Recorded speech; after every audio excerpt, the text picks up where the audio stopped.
저는 공직선거법 위반 사건 중에서 그 백현동 식품연수원 부지 용도 변경에 관한 그 사건 좀 한번 설명을 드리고 싶습니다.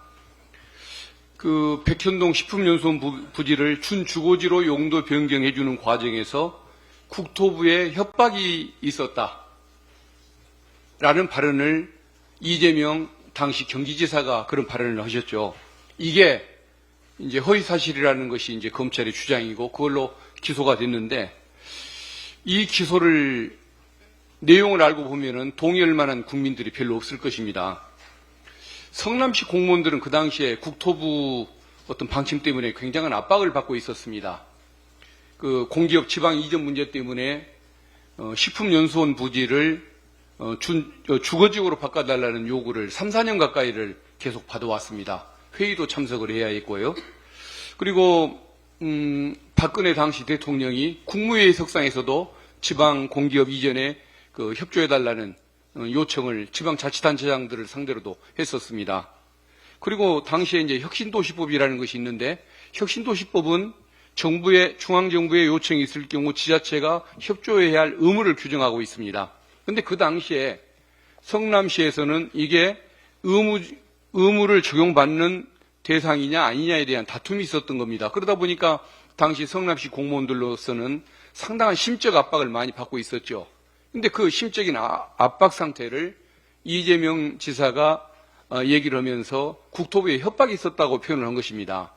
그렇다고 한다면 이것은 좀 정확성이 떨어지는 표현인 것이지 의도적으로 그 거짓말을 하는 허위사실 공표라고 보기가 어려운 부분 아니겠습니까? 근데 이런 부분을 심적 압박을 몇 년째 받았던 그 상황을 협박이었다고 표현했던 것이 과연 허위사실 공표라고는 그 어떤 증거상의 해석 자체를 동의할 수가 없는 그런 사안이라는 생각이 듭니다. 그리고 두 번째는 이거 법리상으로 보더라도 문제가 있는 게, 그 발언을 한 장소가 선거 현장이나 선거와 관련된 토론장이 아니었습니다. 경기도지사로서 국정감사를 받는 자리에서 국회의원의 질문을 받고 짧게 순간적으로 대답을 하는 과정에서 나온 표현입니다. 그러면 이것은 선거를 목적으로 한 발언이 아니기 때문에 선거법을 적용하는 것 자체가 맞지가 않다는 생각이 듭니다. 그리고 또 하나는 국회 그 증언감정법에 따르면은 그 위증으로 그 어떤 고발을 받아서 처벌받는 것 외에 그 증언으로 인해서 다른 불이익을 받지 않는다고 법이 규정하고 있습니다. 그러면 이것은 법리상으로도 죄가 되지 않는 부분입니다.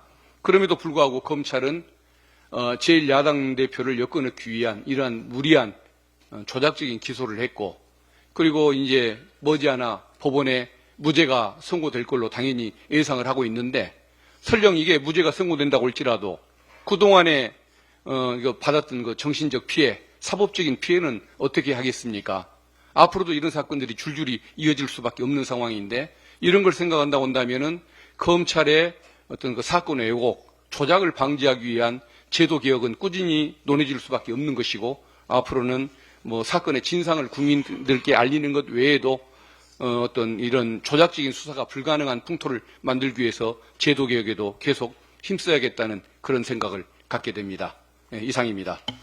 피의사실 공표라는 말이 있습니다. 그래서 그걸 막으려고 하죠. 피의사실 공표에 의한 마녀 사냥을 막아야 한다. 그런데 이번 검찰의 이재명 대표에 대한 조작, 무리한 기소는 사실 피의사실 공표에 해당되지도 않습니다.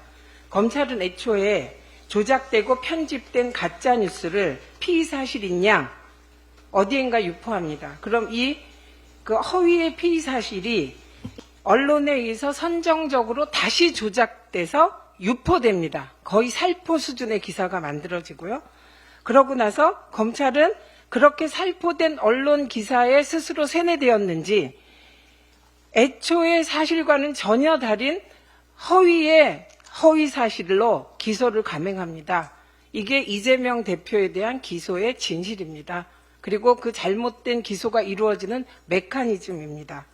그래서 오늘 벌어지는 그 이재명 대표에 대한 있을 수 없는 이런 사법적 탄압은 대통령실과 정치 검찰과 그리고 언론과 그리고 민주당 내부의 일부 호응 세력이 만든 희대의 법기술을 악용한 정적 죽이기며 단순한 야당 탄압이 아니라 반윤 세력을 말살시키려는 시도라고 봅니다.